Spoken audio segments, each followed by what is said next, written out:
27ª reunião virtual dos ensinamentos Rosa Cruzes.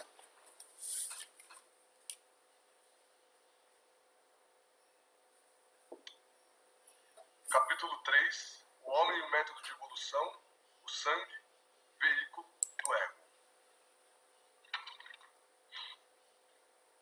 Agora é a oração, né? Isso. Aumenta o nosso amor por Ti, ó Deus, para que possamos servir-te melhor a cada dia que passa. Faze com que as palavras dos nossos lábios e os ditames dos nossos corações sejam sempre agradáveis à Tua presença, ó Senhor, nossa força e nosso Redentor. Assim seja. Vamos lá. Bom, nas lições anteriores, nós vimos o nascimento do corpo denso, vimos o nascimento do corpo vital, vimos o nascimento do corpo de desejo, vimos também o nascimento da mente. Vimos que cada corpo tem o seu período de despertar e gradualmente vão entrando em atividade.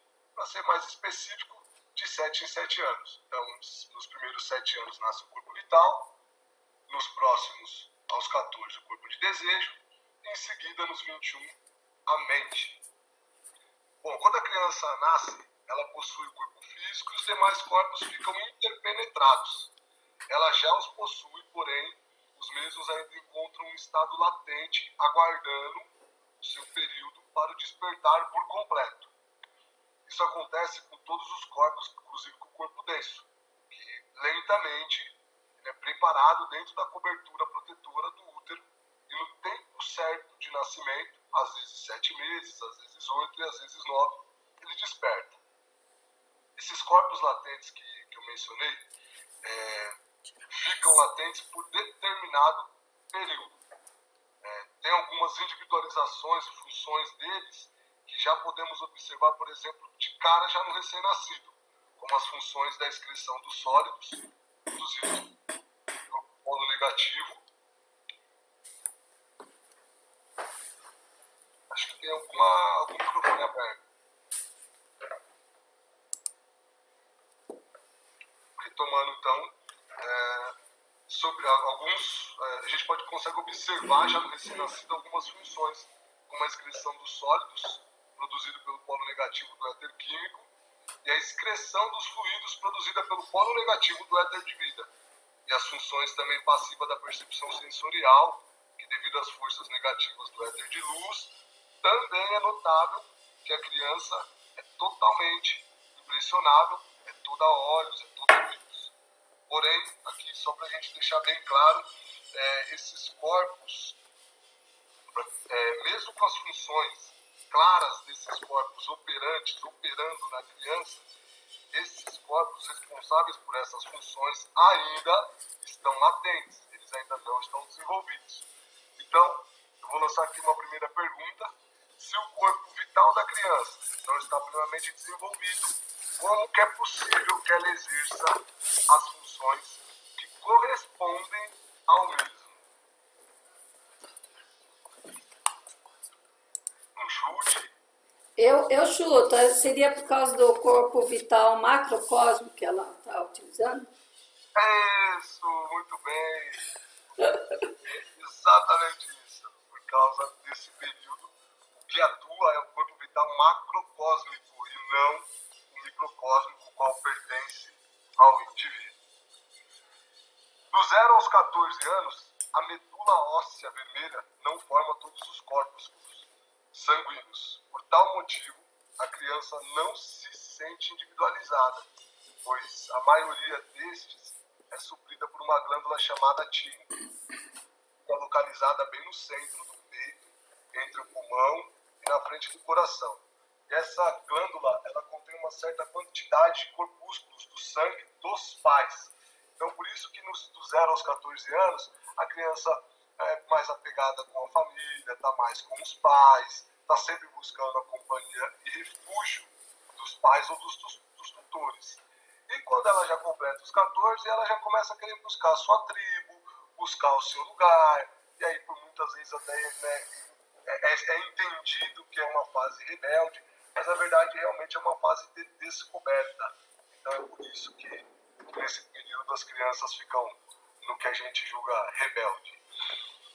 A glândula timo, que é a responsável que eu acabei de citar aqui no texto acima, para os cientistas ela é uma pequena glândula que a função é produzir linfócitos. Linfócitos é um tipo de célula de defesa do organismo, que popularmente conhecido como glóbulos brancos. Importantíssimo na resposta imunitária, da imunidade do indivíduo. E essa glândula ela vai evoluindo, ela vai diminuindo a partir da puberdade, quando as funções passam a ser desenvolvidas por outras estruturas. Essa é a descrição materialista dos cientistas sobre essa glândula. Já a do ocultista, a glândula timo gradualmente diminui conforme aumenta na criança a faculdade individual de produzir o próprio sangue. Essa glândula contém, por assim dizer, uma certa quantidade de corpúsculos de sangue fornecida pelos pais, que consequentemente a criança recebe o sangue dessa fonte, não compreende sua individualidade.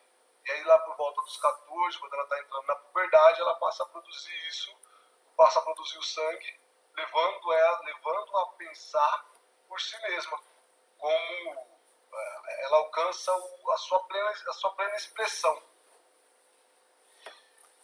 Essa assimilação do crescimento depende das forças que agem pelo polo positivo do éter químico do corpo vital. Este éter é individualizado nos 7 anos, pois até o presente momento o corpo vital e as funções, como a Su bem respondeu, são dirigidas pelo macrocósmico, não pelo microcósmico. E aí do 0 ao 7 o éter químico está completamente maduro e os demais éteres precisam de um tempo um pouquinho maior para poderem amadurecer. Quando se chega aí nos 14 anos, o éter de vida do corpo vital, que é o responsável pela propagação, já está maduro o suficiente, e aí conta com assimilação excessiva que armazena uma certa quantidade de força, e essa força que é acumulada nos órgãos sexuais e atua diretamente, possibilitando o nascimento do corpo de desejo. Essa força sexual fica armazenada no sangue durante o terceiro período setenário, que vai dos 14 aos 21. Por esse período, o éter de luz, que é o condutor do sangue, desenvolve-se e controla o coração, de modo que o corpo não fica nem muito frio e nem muito quente. Quando esse sangue esquenta demais ou esfria demais, nós percebemos certos fenômenos e corremos perigosíssimos riscos quando isso acontece. Por exemplo, quando a ebulição e o temperamento fervente é rotineiro, ou quando nós nos permitimos a vivenciar isso. Né? Quando o sangue esquenta demais por uma paixão ou até um excesso mesmo de raiva, podem colocar o ego para fora, tornando o indivíduo uma presa muito fácil para entidades desencarnadas se apossarem e tomarem domínio ali do corpo, o que nós chamamos de obsessão. E aí, né, naturalmente, você vê muitas pessoas utilizar a frase: nossa, fiquei nervoso, acabei perdendo a cabeça, nossa, me descontrolei. Acho que todos nós já ouvimos isso. Então, é realmente, no sentido da palavra, a pessoa realmente acaba perdendo a cabeça, e aí, muitas vezes, nem é ela mesma que acaba tomando certos atos. Mas a porta, quem abriu, foi ela quando excede aí por uma raiva, por alguma paixão. Por isso que o ideal é sempre tentarmos nos manter o máximo possível equilibrados, equilibrando a nossa razão e equilibrando o nosso coração. Bem até aqui? Beleza? Beleza? Quando o sangue está quente demais ou frio demais, o indivíduo perde a consciência e fica sonolento. Sendo assim, o que a gente pode definir já de cara? Que a expressão do ego não pode existir no corpo quando a temperatura do sangue está quente demais ou fria demais, para que o ego se expresse é necessário que a temperatura esteja nas condições adequadas. É sempre em equilíbrio. Separei aqui um pouco do sistema circulatório para contextualizar um pouco mais sobre o sangue, né? O sangue passa desde das pontas dos pés até o ponto da cabeça. Todo o nosso corpo, ele passa, ele toma conta. E a circulação sanguínea é dividida de duas formas: a pequena circulação e a grande circulação. A pequena circulação nada mais é que o sangue, quando o sangue percorre o coração e vai até o pulmão. E dos pulmões ao coração. Já a grande circulação é quando o sangue segue para o corpo, saindo do coração pela artéria aorta e segue para vários órgãos e tecidos do corpo. E muitos capilares, onde ele faz a troca dos gases. Eu só acho que tem algum microfone aberto ainda.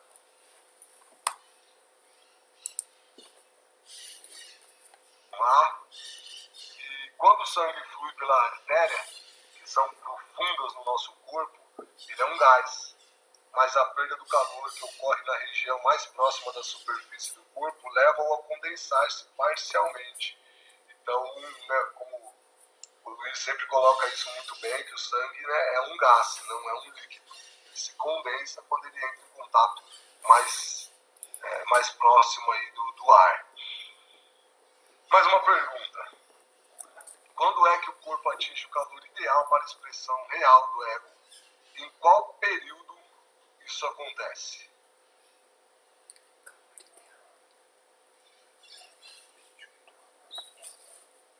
Pode chutar? Pode chutar, Su. Eu acho que esse período é aos 28 anos. Perfeito. É isso Mais mesmo? um chute. Oi? Legal, Su.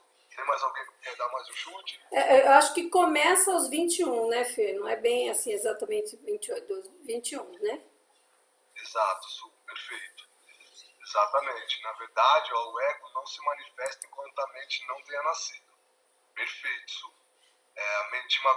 Quando ele não tenha nascido da mente concreta macrocósmica. Isso ocorre no período em que o indivíduo completa realmente os seus 21 anos, quando ele atinge a sua maioridade. Antes disso, o ego não consegue ter a sua expressão real no indivíduo. E acho que a real mesmo é aos 28, né, Fer? Começa aos 21 e Eu aos separei 20. algumas coisas aqui quando a gente Tá fala fechado. de sangue, de hereditariedade. Nós podemos acompanhar na história que esse é um assunto muito conhecido dos antigos e antes levado muito a sério, acredito que com devido valor.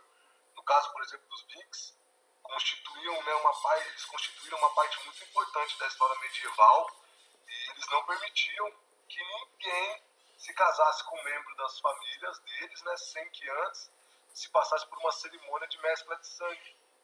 Isso era para eles verificarem se a entrada do estrangeiro, do indivíduo, para sua família não seria prejudicial. E a razão disso era que em épocas, né, mais remotas, a humanidade não era tão individualizada como ela é hoje. E os seres humanos estavam mais sob o domínio dos espíritos de raça e de família que residiam no sangue da mesma forma que o espírito grupo dos animais hoje reside nos animais. Tudo certo até aqui? Perfeito. Beleza. Uma coisa que eu achei também muito interessante, resolvi trazer para vocês, é a teoria da eugenia, né? Esse termo foi usado em 1883, essa teoria é conhecida como a teoria do bem-nascido. E ela afirma que o homem notável teria filhos notáveis, ou seja, um bom homem vai ter um bom filho. Isso, por mais remoto que seja, acontece até hoje, né? Você vê parte de corrida de animal, né? Vendem-se esperma do animal que é o campeão. Então ainda isso acontece até hoje de uma forma mais sutil, mas acontece. O Galton, ele acreditava que a raça humana podia ser melhorada caso fossem evitados alguns cruzamentos indesejáveis, ou seja, a mescla do sangue. E essa ideologia teve um papel fundamental e foi uma grande motivadora da formação do nazismo que veio acontecer depois. Depois nós descobrimos que, na verdade, essa teoria fala mais de genética do que relativamente do sangue, mas o sangue também se encaixa nessa teoria. A própria a República, que é uma das obras mais importantes de Platão, ele mesmo dizia sobre um aperfeiçoamento por meio de um processo seletivo, né, do ser humano, das pessoas. E o Galton, que é o autor dessa teoria da eugenia, ele era primo de Darwin, que é o autor da teoria evolucionista. Ele teve a sua inspiração, né, nessa teoria pela obra de Darwin, que é A Origem das Espécies, onde o conceito de seleção natural acontece. Ele se baseou nisso e propôs, né, uma seleção artificial, uma seleção desenhada, que hoje também nós vemos, né, até hoje ainda vemos um determinado tipo de animal, como pitbull e tal. Você vê que são animais, são uma seleção artificial, onde se junta uma série de partes ali biológicas do animal para poder criar um indivíduo, um ser ali superior. E isso era para aprimorar a população humana segundo os critérios considerados melhores lá naquela época. Isso era natural, isso foi usado pelos gregos, isso foi usado pelos celtas, isso foi usado pelos espartas, isso ainda hoje é utilizado por algumas aldeias indígenas, e até algumas coisas assim que para nós é uma barbaridade, né? E acontecia muito, era natural isso, de crianças nascerem com alguma deficiência física e aí serem culpados ali, né, por essa deficiência como uma falta, uma falha, e até sacrificar essas crianças. Os espartas e até hoje algumas aldeias indígenas ainda partilham e vivenciam isso. Bom, falamos aqui do sangue, agora eu queria entrar um pouco na parte do ego. O que é o ego, né? Para que a gente possa entender o ego, eu fiz aqui um resumo, falando aqui um pouco dos 5 mundos, né? Nós sabemos que existem 7 mundos, mas o que é importante que nós saibamos hoje são 5, então 5 mundos e 5 regiões. Então, resumindo aqui o quinto, né, que é o mundo do espírito divino, só lembrando que são 7, nós vamos falar sobre 5. O quarto, que é o mundo do espírito de vida. O terceiro é o mundo do pensamento. O segundo é o mundo do desejo. E o primeiro, mais denso, é o mundo físico. Para cada mundo, para cada região, é necessário um tipo de veículo para que nós possamos desenvolver ali uma função. No mundo físico é dividido em 2 áreas. Uma é a região química, que nós dependemos de um corpo denso para poder funcionar. Na segunda é a região etérica, nós dependemos de um corpo vital para poder funcionar nessa região. Precisamos de um corpo de desejo para atuar no mundo do desejo, e o mundo do pensamento, assim como o mundo físico, é dividido em 2 partes.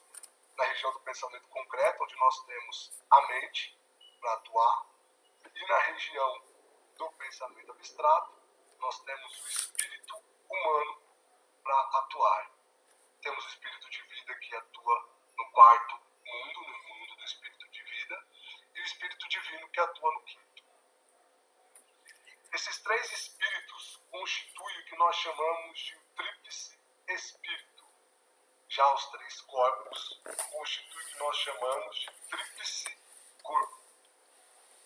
Ou seja, a sombra do tríplice espírito. E no meio nós temos a mente, que é o espelho no qual o tríplice espírito se reflete no tríplice corpo, ponto focal. E aí sim nós temos o ego.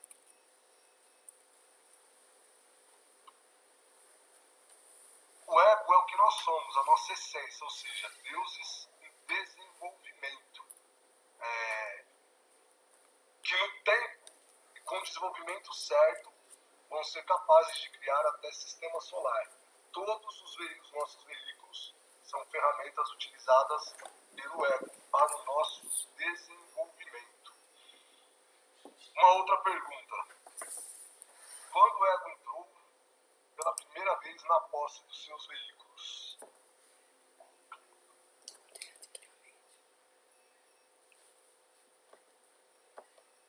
Posso falar? Por favor, Su. Só eu tô aqui intrometendo toda hora. Você está respondendo todas, Su. Eu acho que é quando ele adquiriu a mente, né? Perfeito. O período, Su, você chuta aí o período? Uma época, perdão. Na Atlante. Boa.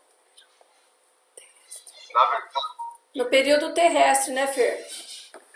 exato, Su. Na verdade, né, nós, na época lemúrica, nós não possuíamos, né, ainda o cérebro nem a laringe. E para suprir essa deficiência, metade da nossa força criadora foi dirigida para cima, a fim de construir os órgãos necessários para a expressão que originou-se o pensamento e a comunicação. E aí por isso que quando nós vemos assim, né, muita gente fala, né, cuidado com pensamentos negativos, cuidado com o que você fala. Tem toda a razão. Porque o pensamento e a comunicação e a palavra são originadas da força criadora. Então o pensamento cria sim e a palavra cria sim. Tá bom? E na lição, é uma lição curtinha, né, do sangue e o ego, o sangue veículo do ego, mas esse gráfico eu acho que é um dos resumos mais interessantes, mais fáceis assim de você entender o ciclo da vida. Max Engel assim foi muito iluminado na hora de desenhar esse gráfico, porque com ele você consegue acompanhar uma complexidade tão grande de uma forma tão simples. Não sei se vocês também partilham dessa mesma opinião, mas vou aqui repassá-lo aqui, começando pelo mundo do pensamento abstrato, que é quando nós estamos no terceiro céu, quando surge o desejo de mais uma experiência, de um crescimento anímico, onde o ego atrai o renascimento. Aí ele desce para o segundo céu, onde é chamado mundo, né, o pensamento concreto, reúne os materiais para formar ali uma nova mente, desce para o primeiro céu, no mundo do desejo, desce mais um pouquinho, vem para a região etérica, e aí onde ele trabalha no mundo do desejo, trabalha o corpo de desejo, na região etérica acaba trabalhando o corpo vital e o nascimento do corpo denso, e aí já está aqui no mundo físico, com o nascimento do corpo denso, e aí vem os centenários, os primeiros 7 anos, que é o nascimento do corpo vital, em seguida o nascimento do corpo de desejo, e aí aos 21 o nascimento da mente, que é a maioridade, quando o ego se apropria de todos os veículos. Aos 28 nós temos a serenidade de vida, partindo ali para os 35, o máximo de vitalidade, os 42 a mudança de vida, o máximo da mentalidade vem aos 49, e aí, né, na época, esse era o período de vida, hoje a gente já está chegando aí nos 92, 100, e aí para essa idade chega a morte. E aí sobe de novo ali para a alma ver todo o seu panorama de vida passada na região etérica. Em seguida sobe mais um pouquinho, passa pelo purgatório, onde ela purga todo o mal. Para quê? Para que ela não volte a refazer, ao acometer as mesmas falhas. Então tudo que ela semeou no purgatório, ela com toda certeza colherá. Ninguém não consegue passar por isso em vão. Mas com os exercícios esotéricos, nós podemos vivenciar esse purgatório já aqui na Terra. Mas mesmo assim, vivenciando aqui, né, a lei da semeadura é muito firme. Então, mesmo que no nosso exercício de retrospecção, nós precisamos purgar o mal que causamos a outro. Isso indiscutivelmente. Então, todas as suas atitudes, né, serão revistas no purgatório ou poderão ser adiantadas por aqui. Já no primeiro céu, tudo que nós fizemos ali de bom, nós também vamos rever e sentir. Isso é como se fosse uma espécie de um reforço positivo para que nós retornemos a fazer, a continuar tais ações. Isso, a nossa memória supraconsciente trabalha muito quando nós estamos aqui já encarnados. É aquela vozinha que nos adverte e aquelas vozinhas que também nos impulsiona. Já no segundo céu, o bem da vida passada incorpora-se na mente como um sentimento reto, também trabalha sobre o novo ambiente. E aí passando a assimilar, a entender, né, tudo que aconteceu. E ali no terceiro céu, nós temos a essência da mente, do reto pensar, e a essência anímica, do reto sentir. São incorporadas no espírito como base para futuros atos. E aí aqui a gente retoma todo o ciclo novamente, mas com certeza um ego diferente, uma alma diferente, com atitudes diferentes, com perspectivas diferentes, e retornamos aí para uma nova evolução. Acho que passei rápido demais, mas aí nós temos ainda algum tempo. Alguém gostaria de comentar, de fazer algum comentário, alguma coisa que não tenha entendido na lição? Aproveitando o ensejo, eu queria fazer umas perguntinhas aí bem interessantes, considerando os assuntos que você bem colocou. Acho que para a gente até consolidar mais essa lição, que essa lição é importantíssima, né? Sim. A partir do momento que o Max Endel coloca no título da lição aquilo que ele chama de sangue, ou veículo do ego, aí dá para perceber a importância do sangue para com a gente, né? Mesmo que muitos de nós talvez não prestem nem atenção nisso, né? Só presta atenção quando começa a jorrar sangue. Alguns de nós, inclusive, quando começa a ver o sangue, já desmaia, né? Já não vê mais nada, entendeu? Mas vocês verem como é importante o sangue para nós. Aí eu queria uma perguntinha para você, uma perguntinha legal até, tá? Que a gente já estudou isso no conceito. Que, aliás, é muito interessante até para o nosso dia a dia, para a aplicação no nosso dia a dia, né? Pergunta é o seguinte: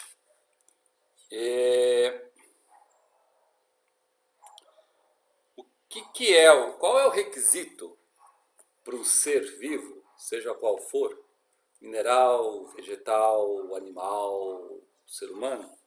Qual é o requisito para que ele tenha um corpo de desejos separado? Sangue quente. Não. É menos do que o sangue quente. É o sangue, tá certo? Mas qual a característica do sangue que ele tem que ter? Não é a quente. Vermelho. Vermelho. Isso é muito importante, gente. Por quê? Porque suponhamos que você, sem querer, pisou num ser vivo que você não sabe nem o nome dele, certo? Aí você olha para o bicho lá esmagado e ele não tem sangue quente. Aí qual a dedução que você faz? Se ele não tem sangue quente? Vermelho, desculpa, ele não tem sangue vermelho.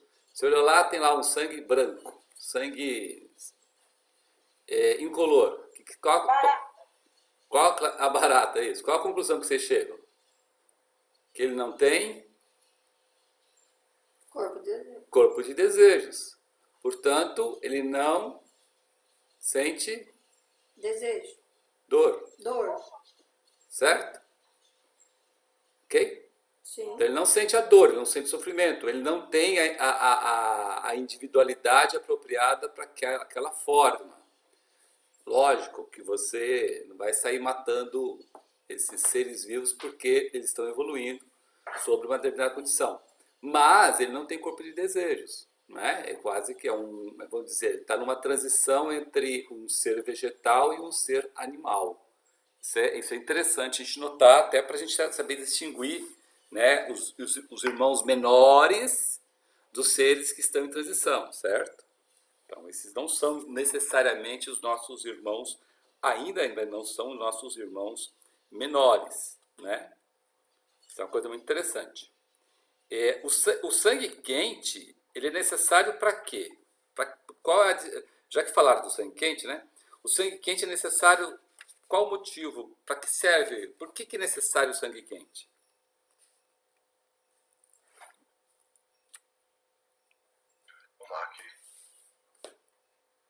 Por que é necessário? O sangue quente é necessário para quê? Seria, vou chutar, tá? Pode chutar mesmo. Seria para transportar a imagem do mundo externo para o nosso átomo semente, lá no coração? É mais do que isso. Mas sim, É, é o veículo da memória também. o Fernando mostrou uma coisa muito legal. Bom, naquele slide. Naquele slide, ele mostrou os dois extremos, né?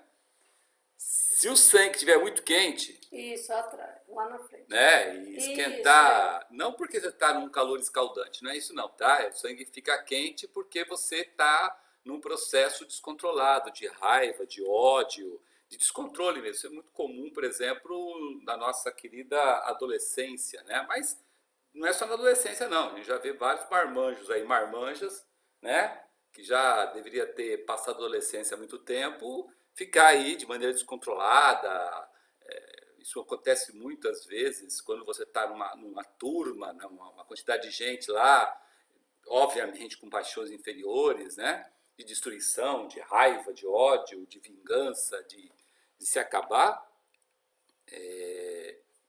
Como muito bem colocado pelo Fernando, isso é um prato cheio para obsessão. Elementais, inclusive, se alimentam muito disso. Eles não eles até podem não nem obsidiar, mas eles encostam, né? Não necessariamente obsidiam, mas ele encosta, é um encosto. Né? Você lembra que o encosto é um estado prévio da obsessão. Né? Obsessão é quando o espírito obsessor ele expulsa o espírito dono do corpo. O encosto é quando ele divide um pedaço do corpo, né? O famoso encostão, que muitas pessoas têm e muitas vezes a pessoa não sabe que ela está sendo, que ela tá, não é sendo encostada, mas que ela está dividindo o seu corpo com outrem, né? Se soubesse, inclusive, acho que ela saía fora do corpo e deixava o outro obsidiar de tanto medo que a pessoa teria, em vez de chegar e lutar. Pois é, aqui não vem aqui não, violão, cai fora, né? Mas, então, o sangue que esquenta bastante, dá esse negócio. A mesma coisa acontece com o sangue muito frio, né? Se o sangue estiver muito frio, você sabe, excessivamente frio, ele não obsidia, tá? Então, não tem o risco de obsessão. Mas tem o risco da sonolência, até da inconsciência. Você até morre, dependendo da temperatura que chega o seu corpo. Isso a ciência já mostrou, né? Mas o calor apropriado, né, pro sangue, ele é indispensável para nós dirigirmos o nosso corpo. Ele é indispensável, entendeu? Tipo assim, se você tiver com o sangue muito quente ou com o sangue muito frio, você, o ego, não consegue trabalhar no seu corpo. Você não consegue, por mais que você tente, você não vai conseguir. Então, a primeira coisa é voltar ao calor apropriado. Esse é calor. Agora, vou perguntar para vocês uma pergunta. Quantos graus é o calor apropriado para um ego trabalhar com a maior eficácia possível no seu corpo? Quantos graus? Em Celsius, tá? Não precisa ser em Fahrenheit, não, tá? Quantos graus vocês acham? Interessantíssima essa pergunta. Quantos graus que vocês acham? Chuta aí, gente. 36 e 37. 36,5 e 37. E essa é a resposta correta se você estiver pensando só exotericamente. Dá para repetir, por favor? Entre 36,5 e 37. Isso é uma... Quer ver? É restrita essa informação. Sim, tá certo. E tá correto. Exotericamente falando, com X, tá corretíssimo. Agora, e esotericamente falando, quantos graus? Então, exotericamente falando, tá certo. Agora, esotericamente com S, quantos graus vocês acham? Eu não sei, porque tem diferença. Tem diferença. E agora?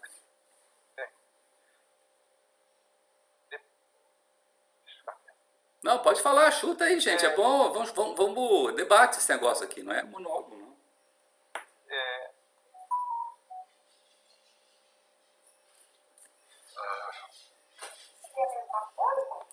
Não. É diferente. Olha, depende exclusivamente de dois fatores clássicos. Primeiro é o ascendente do ego nesse renascimento. Então, nesta vida, dependendo do ascendente, ele pode ter temperaturas Mais alto. medidas, né, exotericamente, mais altas do que aquela que a ciência oficial pressupõe, né? E também, por incrível que pareça, ele pode ter temperaturas abaixo do que aquilo que é o normal e ele ter total controle do seu corpo. Então depende do ascendente e depende também da força planetária de um planeta. Que planeta é? Para ser mais alto? Marte. Marte. Certo? Então depende Sim. de duas condições. O ascendente do ego aqui nessa vida e a fortaleza planetária de Marte. O que é fortaleza planetária para vocês? O que vocês definiriam como fortaleza planetária? Acho que depende dos aspectos, está em domicílio. Vamos fazer assim, ó. Não, Patrícia, tá certo, um dos itens é esse. Mas vamos fazer naquela escalinha que nós aprendemos quando a gente aprendeu astrologia diária, como vocês fazem todos os dias, né? Todos os dias aqui em Campinas, cada um de nós aqui fazemos a astrologia diária. E para fazer isso a gente tem uma classificação, né? De quem é o mais forte do dia, e aí você tem o primeiro, segundo, terceiro, quarto, quinto, sexto, sétimo, oitavo, nono, décimo, 50º, 77º, milésimo, 800, e vai assim, certo? Não é tudo isso. Não é tão detalhado assim não, mas tirando a brincadeira, vamos usar esse conhecimento para a gente aqui definir a fortaleza planetária. O número 1 lá em cima, Marte estaria com... Como é que estaria, Marte? Ele teria que estar no regente. Está no regente. No seu regente. Isso, no seu regente. Que signos que é? Áries e Escorpião. Áries e Escorpião. Então, primeiro está no regente, né? E qual é o segundo? Lembra da astrologia diária, gente? Vocês fazem todo dia. Oi? Exaltado. Que é os signos de... Cadê o livreto? Cadê o livrinho? Capricórnio. E o terceiro? Mais forte. Escorpião ou Ares, né, na verdade. Não. Não, é regente, Primeiro é exaltado regente, e depois... peregrino. O terceiro é o quê?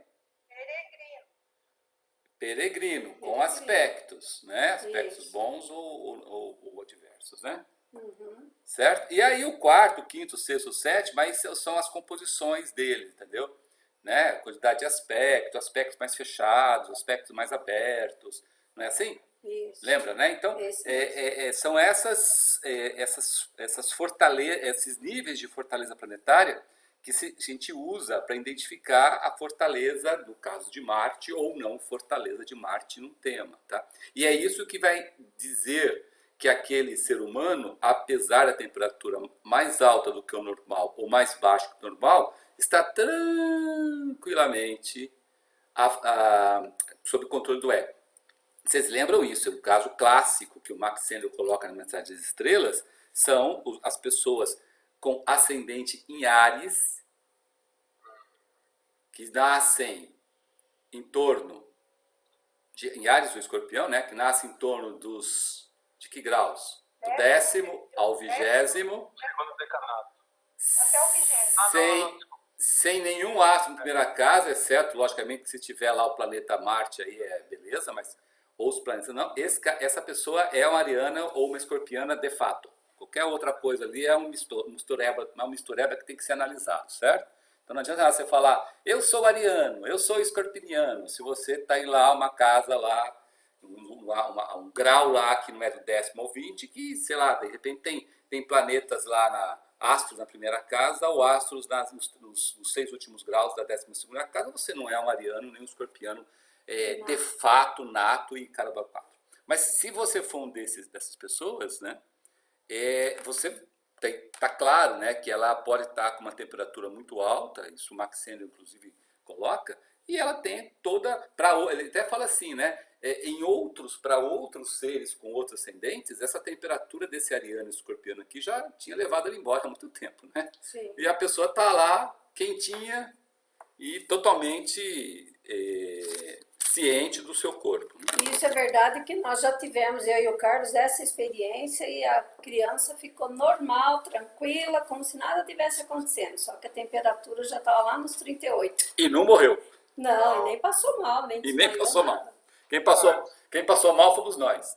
Principalmente a mãe, que já estava desmaiando e a criança estava bem, né? Então, resumindo isso que você falou, Carlos, vê se essa linha de raciocínio está correta. A temperatura esotérica é com X, como o Luiz falou, de 36,5 a 37, que é a temperatura padrão.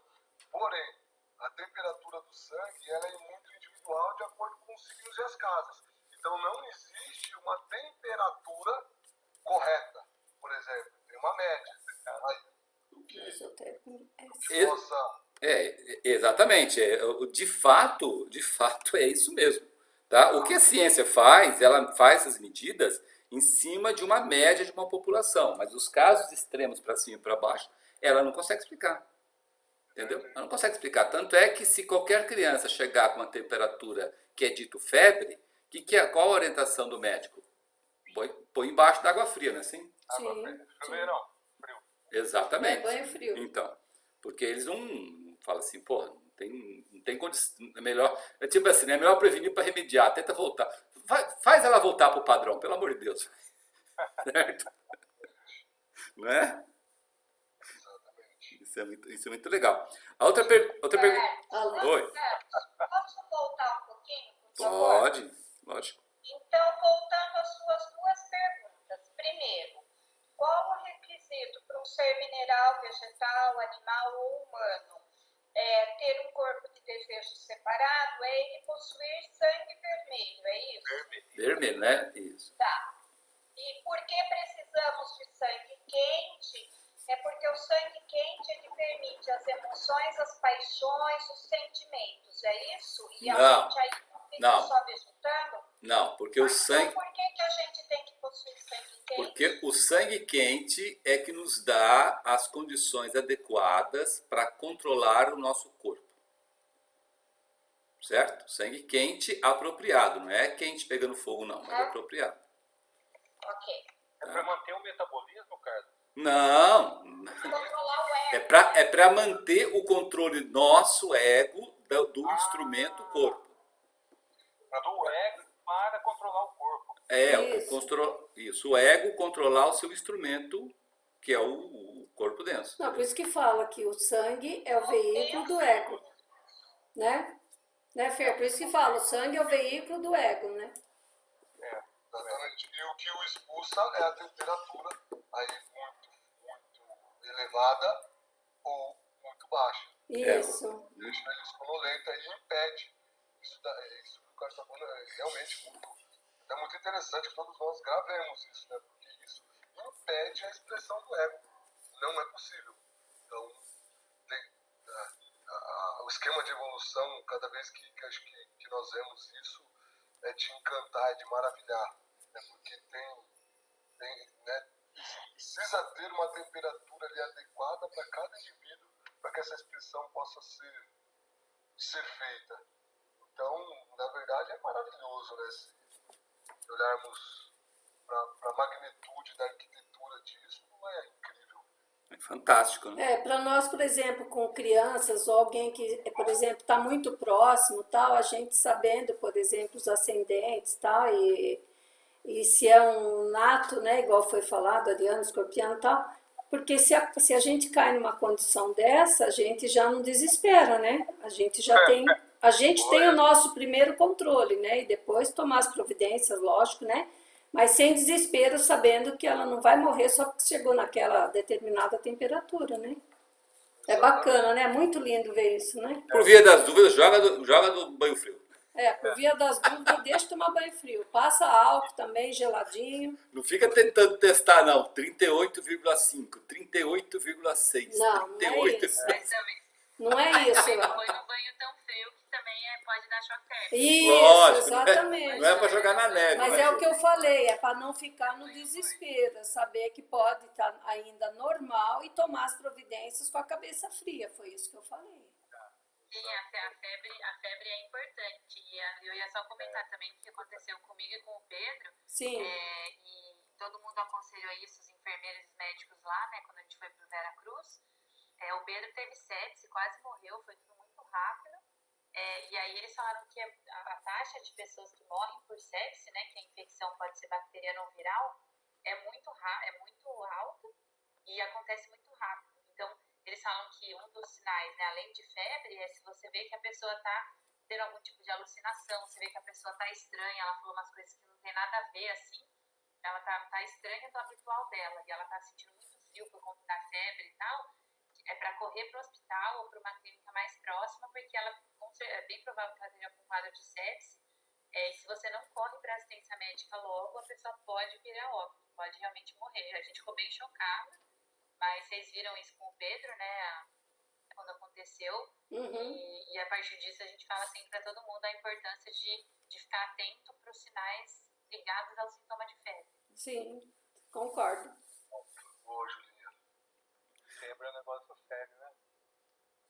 É muito importante, é o primeiro sinal do corpo, então é muito bom deixar a pessoa combater um pouco, mas você tem que ver todos os outros sinais para não falar, não, só tá com febre, vou dar um banho e tá bom. Você tem que ver tudo, né, como que a pessoa tá reagindo. Porque é sinal de alguma infecção, alguma coisa que está despontando aí, né? E não tomar antitérmico, né, galera? Não, Faz pouco também tempo, não. Senão você já mascara. passou com antitérmico, então é bom. Porque você mascara o problema e não vê o que é realmente, né? Exatamente. Ô, Carlos, é uma característica também de controle, uma característica do ego e o seu ascendente. Tem certas pessoas que são muito resistentes a uma temperatura muito alta. Vamos supor, ela está lá, a temperatura dela 40 graus, ela não está tendo a maior parte das reações que nós conhecemos aí, né? Exatamente. Isso é característica dessas configurações planetárias, né? Eu tenho uma filha que assim, tá lá 39, 40, tá brincando, como se fosse gente tudo desesperado, e pra ela tá tudo normal. Eu falei, nossa, meu Deus. Olha outra dica interessante aí. Lembra que o Max Sandel ele coloca no conceito que nós estamos num esquema de espirais dentro das espirais, né? Então, ou seja, quem vem depois e passa pelo mesmo estágio de quem chegou antes, sempre passa por um estágio um pouquinho acima, né? Por isso que, inclusive, na Bíblia é falado que nós fomos feitos um pouquinho superior aos anjos. Lembra disso? Isso. Então, olha que interessante. Não sei se vocês sabiam disso, mas quando nós passamos pelo nosso estágio, entre aspas, animal, ou seja, quando nós tínhamos apenas o corpo denso, o vital de desejos, e não tínhamos a mente, né? Isso foi no período solar ou lunar? Qual período que foi? Lunar, né? Então, quando nós passamos por esse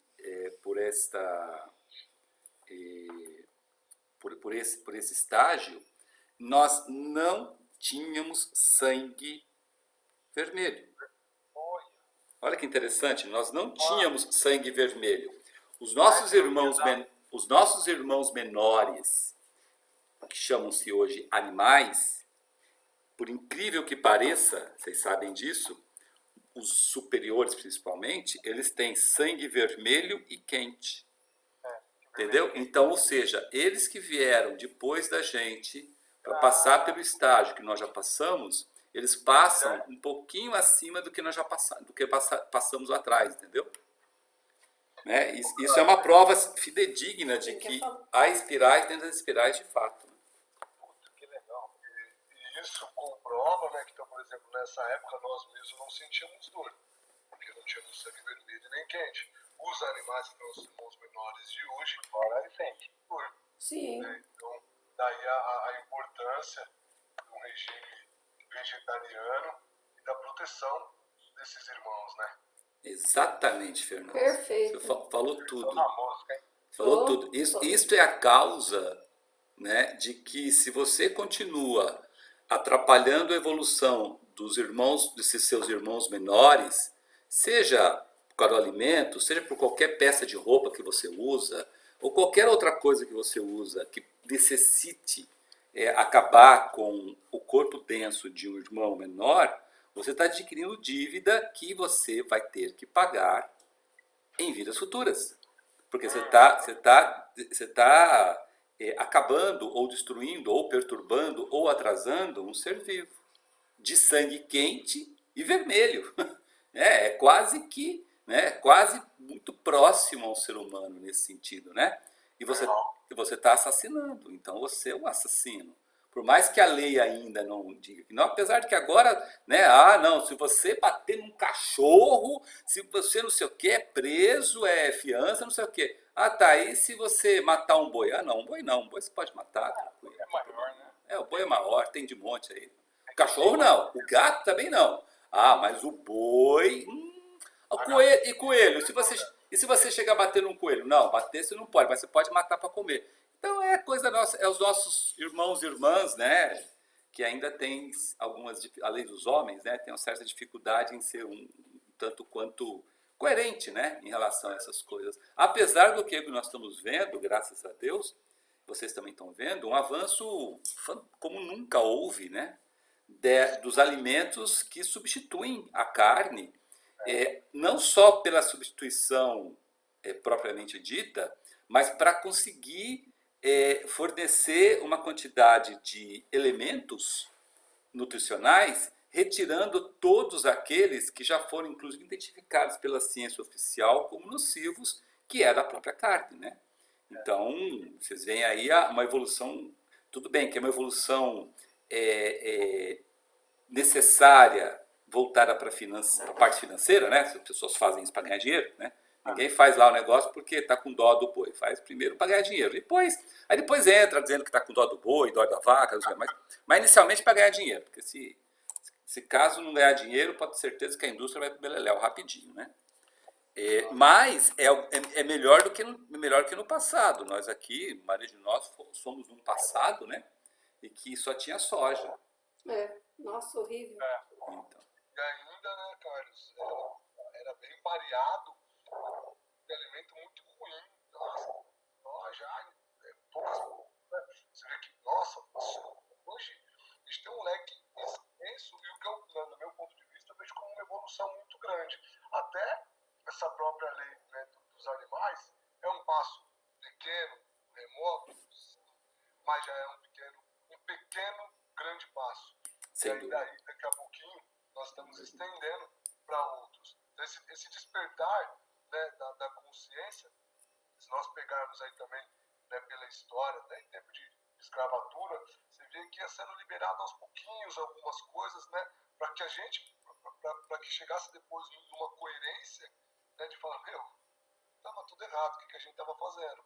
Então, na parte de consumo de carne, eu acredito que nós estamos dando os primeiros passos, sim, e que, se Deus quiser, o quanto antes, a humanidade, no quesito geral, vai conseguir entender e enxergar, né, que já existe muitas outras referências que são tão boas quanto, tão nutrientes quanto. E, esses dias até vi um post, achei muito bacana, né? Quando será que o ser humano vai entender gripe suína, coronavírus, uma série de coisas, se você for buscar na raiz de tudo isso, é onde? É na alimentação dos nossos irmãos menores. Isso. Falou tudo. Falou tudo, é isso mesmo. Marcelo quer fazer uma pergunta. Pois não. Marcelo?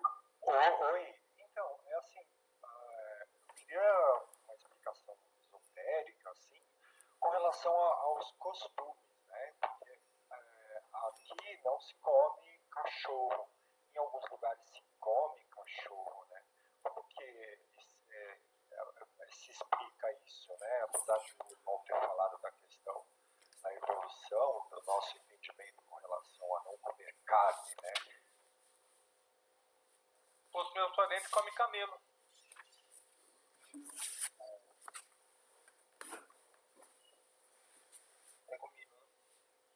sei se essa. Vou colocar aqui um ponto de vista, você ver se é mais ou menos essa a ideia, Marcelo. Aí depois, se alguém quiser complementar. Por exemplo, na própria China, né, eles têm o hábito não só de comer cachorro, mas como comer alguns outros, até insetos peçonhentos. Isso aconteceu porque no período que eles estavam em guerra, não tinha outro alimento para se comer, ou era aquilo, ou era óbito, tá? Então, pelo menos eu sei que eu vi isso em algum local, não me lembro agora exatamente a fonte. Então isso foi aí depois acabou a guerra, tá, mas isso acabou virando um hábito. E aí virou cultural. O que ainda hoje eu vejo que muitas pessoas, né, no meu ciclo, eu percebo que comem carne muito pela parte cultural. Inclusive eu, quando tinha uma alimentação mais carnívora, para mim não existia outra. Culturalmente eu não via um outro tipo de alimento que não fosse uma mistura com uma carne, um frango, alguma coisa desse tipo. Então a falta também de informação e essa mudança de cultura, eu acho que é uma coisa que, por exemplo, na própria China, se não me faz, acho que na China, eles não comem a vaca é deusada. E aqui para nós, ela é o exemplo, é a reviravolta, né? O cachorro aqui para nós, hoje nós estamos colocando no pedestal, e a vaca lá, eles têm essa mesma opção, essa mesma, não uma mesma ideologia, que a vaca lá é tida realmente como um ser quase que celestial, mas é uma questão realmente cultural, porque a carne em si mesmo, qual é a diferença da carne do cachorro, a diferença da carne da vaca? Os dois são animais, pertencem ao mesmo reino. Mas você vê que aqui, de hipótese alguma, qualquer brasileiro come carne de cachorro, acho muito difícil. Agora carne de gato aqui muitas vezes se come, né? Vocês acham que de fato vocês acham que nessas periferias do nosso mundão aqui, churrasquinho de gato é apenas uma metáfora, gente? Vocês acham mesmo? Não. Tá, eu morava em São Paulo quando era pequeno e aí tinha as pessoas tinham gato, né? E isso é uma história verídica, tá? Acho que eu tinha meus 10, 11 anos, então dá para lembrar disso mesmo, porque ele repercutiu pra caramba lá no bairro. E as pessoas tinham gatos, tinha cachorro, tinha tudo aquele negócio que tinha, periferia de São Paulo, então, né, cachorro e gato era criado inclusive na rua, para aquela história de sempre. E aí começou a sumir os gatos, sem brincadeira, começou a sumir gato. E a gente achava, os vizinhos, né, os vizinhos donos de gato, começou a achar que era porque alguém tinha raiva de gato e estava dando chumbinho para gato, tinha matando os gatos, não sei o quê, né, aquele negócio todo. Cachorro não sumia, só sumia gato. E aí, obviamente, o bairro lá era um bairro pequeno ainda, então as pessoas, todo mundo se conhecia e tal, mas sempre tem aquelas pessoas vizinhas que são meio estranhas, meio esquisitas, meio quietonas e tal, mas tudo bem, respeita-se, né, a quietude. Só que aí descobriu que tinha um senhor lá, o apelido dele era delegado. Ele não era delegado, mas o apelido dele era delegado, sei lá por que era delegado. E que ele estava vendendo tamborim. Ele começou a vender tamborim. Só que não vendia no bairro. Ele vendia o tamborim num outro bairro que tinha uma escola de samba. E ele estava lá vendendo tamborim. E aí descobriram, tal, pô, tamborim, fulano vendendo tamborim, né, e tal. E, assim, 3, 4, 5, 10 tamborins, né.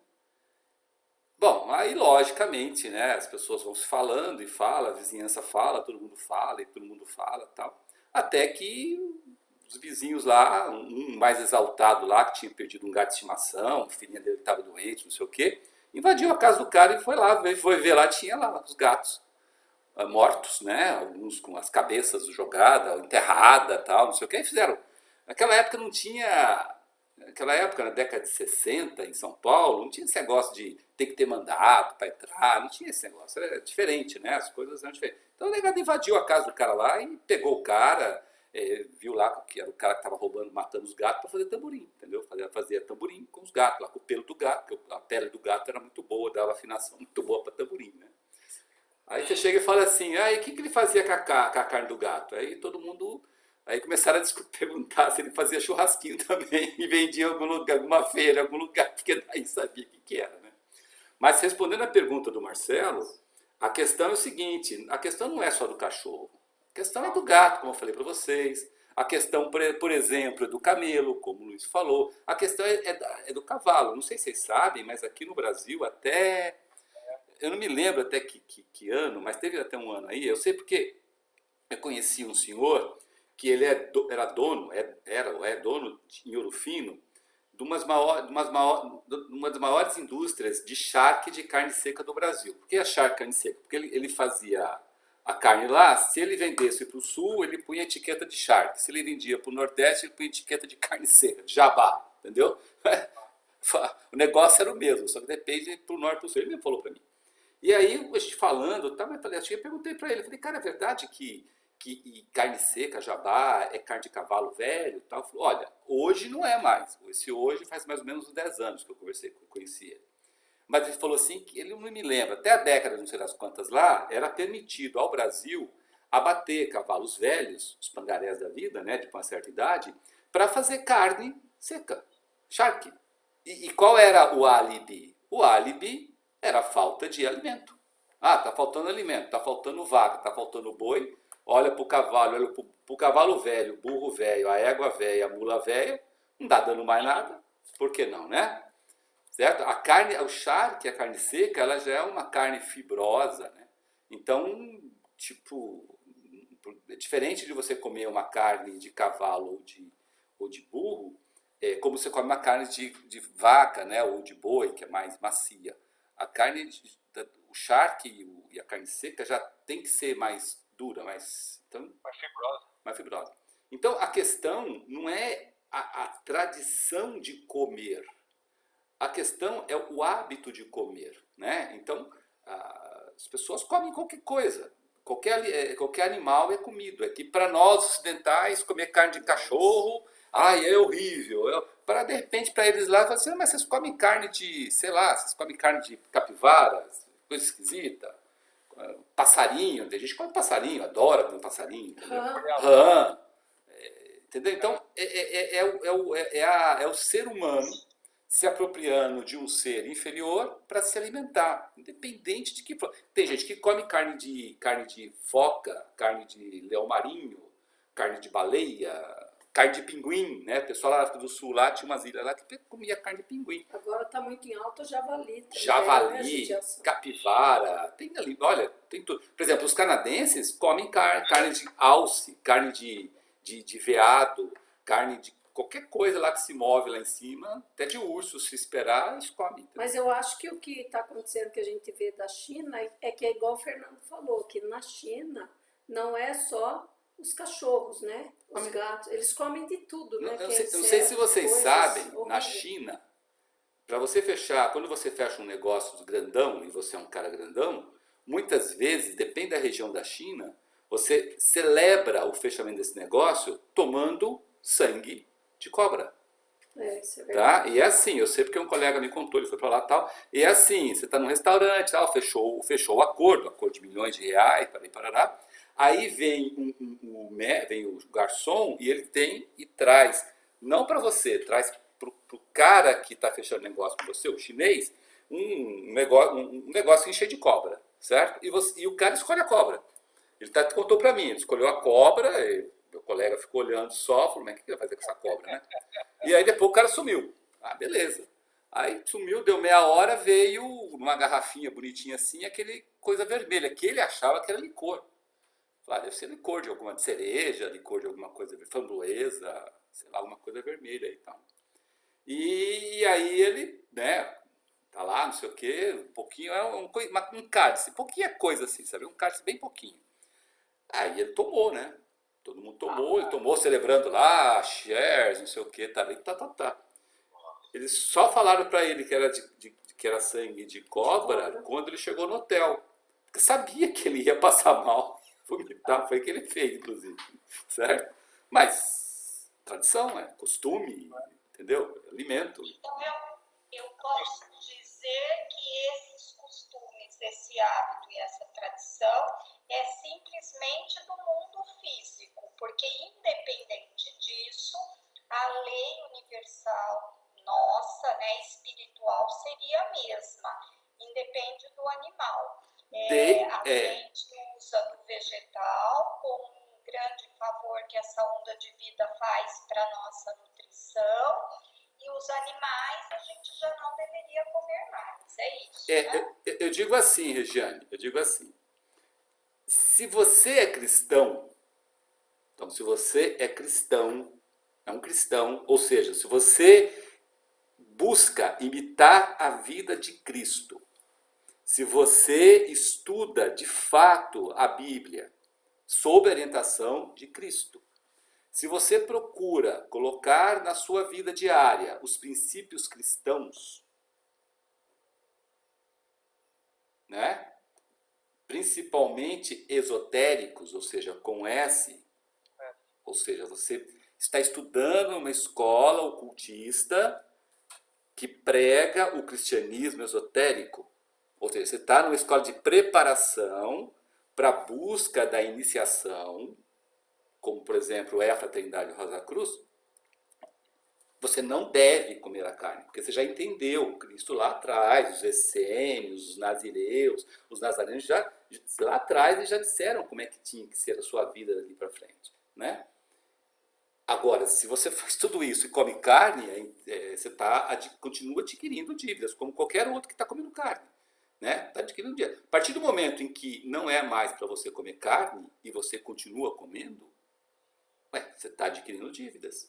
Agora, como você sabe que uma pessoa, você pega uma pessoa assim, olha para a pessoa e fala assim, não era para você comer carne. Ou se você olha para a pessoa e fala assim, não, você tem que continuar comendo carne. Como é que você descobre isso hoje? Não é julgar, tá? Você não está julgando a pessoa, você está dizendo só o seguinte, você, entre aspas, pode comer carne e você, entre aspas, não pode comer carne. Como é que você identifica isso?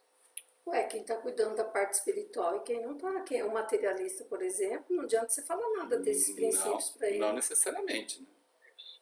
Eu me recordo vagamente que uma vez nós comentamos isso na reunião, que tem corpos que necessitam hoje, né, acho que da proteína realmente da carne, e o Luiz acho que me falou que é pela orelha, quando ela é coladinha e quando ela é... Isso aí é uma coisa que eu aprendi lá com...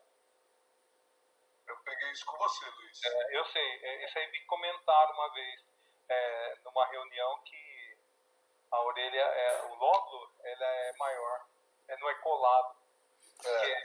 Não tinha comido.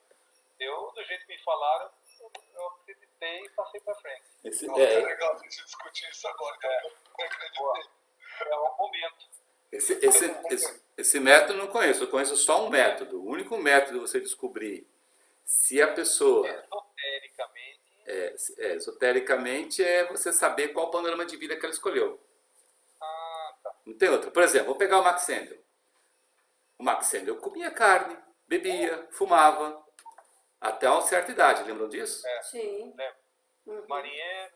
Isso. Acabamos de colocar lá no YouTube, nosso canal, o segundo capítulo, né, Ellen? É isso lá?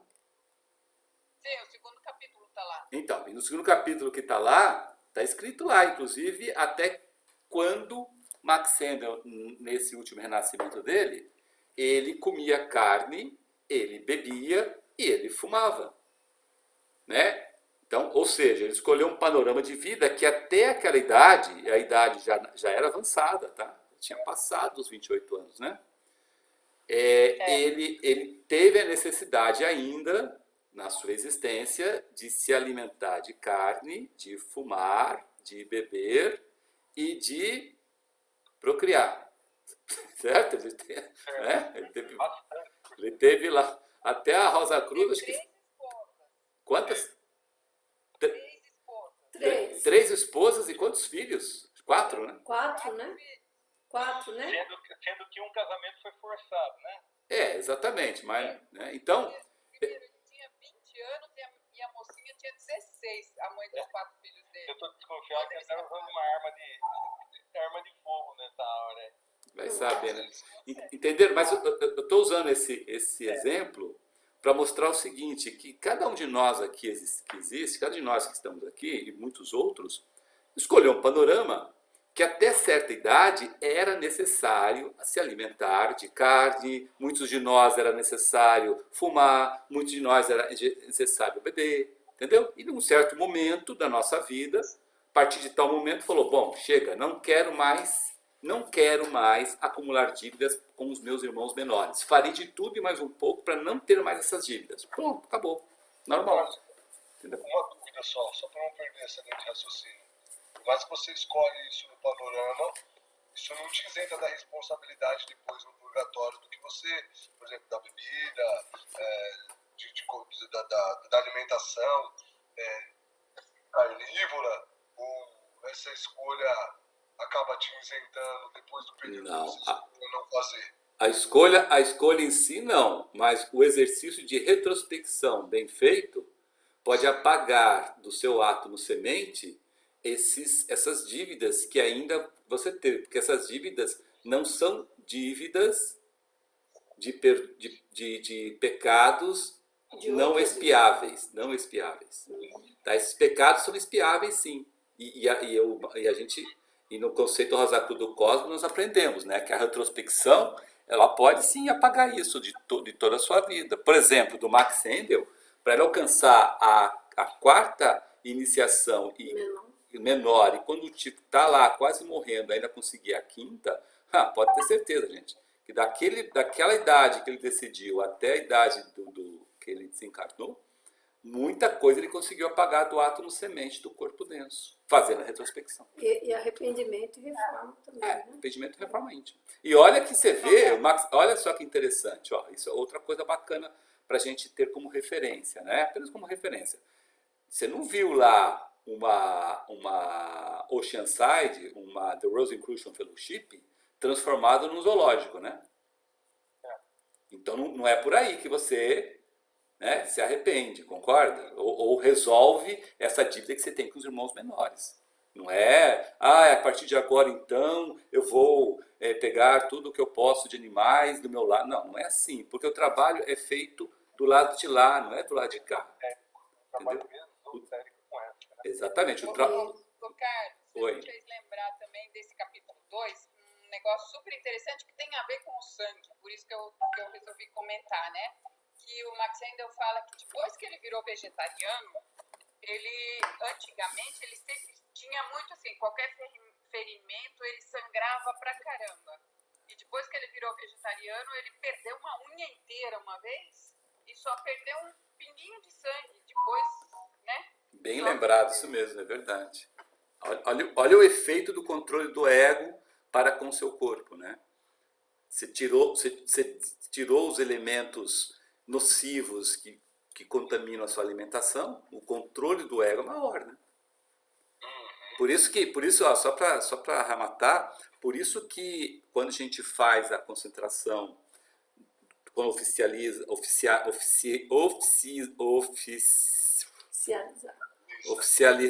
os rituais, e você faz a concentração, e nessa concentração você concentra sobre as rosas vermelho sangue, não é vermelho cor-de-rosa, não é vermelho carmim, não é vermelho fúcsia, não é vermelho rosinha, é vermelho sangue. Quando você concentra sobre essas rosas, elas simbolizam, como está no ritual de cura, a pureza do sangue de um auxiliar invisível. Então, o sangue de auxiliar invisível consciente, ele é tão puro, mas tão puro, que faz com que ele tenha o máximo controle possível do corpo, porque o sangue é puro, o mais puro possível que ele possa, de maneira que ele tenha a segurança de sair do corpo, com seu corpo-alma, trabalhar do outro lado e voltar para o seu corpo sem nenhum prejuízo do próprio corpo. Entenderam? Dado a pureza do seu sangue. Então, o controle dele como ego no seu corpo é o máximo possível por causa da pureza do corpo. Por isso que ele cuida muito bem da alimentação. Um auxiliar invisível consciente, a alimentação dele é extremamente perfeita para manter o corpo dele por causa do sangue, né? O sangue do sangue, que é o sangue vermelho, entendeu? Isso é uma lição legal para nós que somos aspirantes, a gente sempre lembrar disso, né? Da necessidade de ter esse controle por meio do sangue. E, obviamente, a maneira que nós podemos é o alimento que nós comemos. Então, se a gente alimenta-se via nosso corpo desejos, ferrou. A gente tem que alimentar através ou por meio da nossa mente abstrata, nem da mente concreta, da mente abstrata, né? Que normalmente ela obriga você a comer coisas que necessariamente não tem gosto, ou que é gosto duvidoso. Então as coisas gostosinhas, maravilhosas, que você come com os olhos, normalmente não são as melhores para você alimentar. Experimenta, por exemplo, tomar um suco verde. Você vai ver o que eu estou falando. Ou comer própolis. Ou, É, ou própolis. tomar própolis. Viu, mas Deixa o Fer terminar, então. própolis zerado é mato, né? É, E, na verdade, para nós é uma das maiores proteínas, né? Exatamente. Meu pasme, mas ele dá igual mato. Plantamos um pouquinho aqui no quintal, meu amigo do céu. É verdade. Proliferando. E aí é bom que a proteína está garantida. Exatamente. verdade. Muito Razão. bom. O Carlos, só uma pergunta. Nós temos também nossos irmãos menores que têm o sangue vermelho, mas é o sangue frio. Ele tem um controle, o ego dele tem um controle diferenciado, então. Na realidade, ele não precisa ter o controle porque ele está sob a égide de um espírito Os irmãos, grupo, né? Do espírito grupo. Então ele não os jácaros. precisa. Os nossos amigos jácaros. Exato. Arcanjos, é. Ah, tá certo. É um arcanjo tomando conta lá. Exato, né? E aqui no interior a gente fala, quando o cara ia nadar, ficar tomando sol, ele fala, tá lagarteando? Lagarto sai pra tomar sol, né? Pra esquentar. Sim, ele não é homeotérmico, né? Então ele precisa. Ah, tá certo. Tá. Eu não tinha feito essa ligação. Fer vai encerrar, tem mais alguma coisa? Perfeito. Podemos dar continuidade? Sim. Gratidão a todos aí pela paciência.